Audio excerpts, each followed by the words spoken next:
Hey guys, what's up? Today I'm going to be talking about a few Christian concepts which do not get discussed a lot on either side of the religious debate.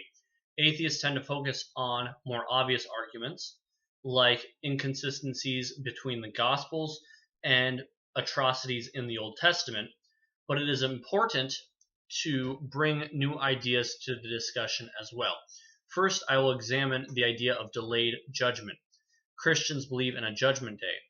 And at first glance, atheists would say, I do not believe in the idea of Judgment Day because I do not believe in God. There's no proof of God. This is a perfectly fine argument, but you need to dig deeper into the motivation of the belief originally. If you look at the idea, you say, if God really wanted to reduce the amount of sin in the world, he would place the punishment for each individual sin directly after it happened. But that is not what happens. We do not get punished directly after. So Christians believe there's some sort of accumulation, and then at the last day, there is going to be punishment. Why believe this? Because it's more vague, it's more general, and this is the problem with a lot of Christian doctrine. It doesn't need to be proven, it just needs to be so vague that it can't be disproven. Another idea that we need to look at is the idea of original sin mixed with the idea of being born into sin.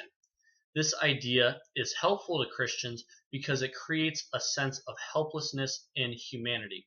And when people are more helpless, they're more likely to cling to stuff, i.e., religion. But there are problems that come from this belief.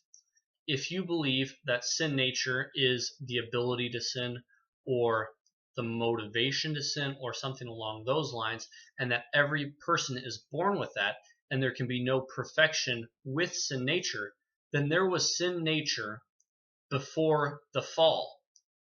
Because if sin nature is the ability to do sin, then Adam and Eve already had that before they sinned. The action of eating the apple was meaningless because they had the ability to eat the apple long before that, right when they're created. And this is an important concept. You might say, this is meaningless. This is a pointless discussion.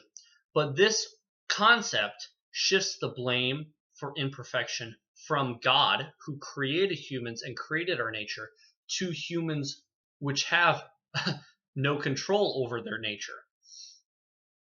Another important thing to realize about this, and it's sort of ironic, is the same idea that was meant to answer a theological question, the idea of original sin and of being born into sin, that was created to answer a question, created new questions.